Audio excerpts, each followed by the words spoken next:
Hello guys, welcome to our channel. సింపుల్గా chicken curry ఎలా చేయాలో చూద్దాం. ఫస్ట్ అయితే ఒక కుక్కర్ తీసుకొని 3 టేబుల్ స్పూన్ ఆయిల్ అయితే యాడ్ చేసుకుందాం. తర్వాత సన్నగా కట్ చేసుకున్న ఆనియన్స్ అయితే యాడ్ చేసుకుందాం. ఒక 2 రెప్పలు కరివేపాకు అయితే వేసుకుందాం.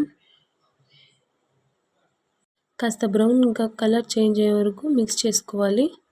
మనం ముందుగా పేస్ట్ చేసుకున్న మసాలాలు అయితే యాడ్ చేసుకుందాం. పచ్చి వాసన పోయే వరకు బాగా మిక్స్ చేసుకోవాలి.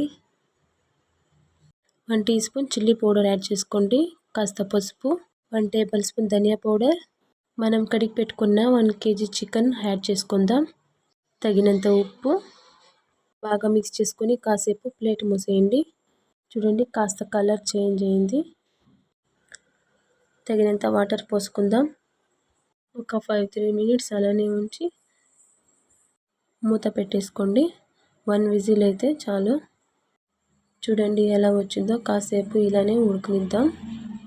నేనైతే చికెన్ 65ని వేసుకుంటున్నా. ఒక 5 మినిట్స్ అలానే ఉంచి సర్వ్ చేసుకుందాం. Simple and tasty chicken curry.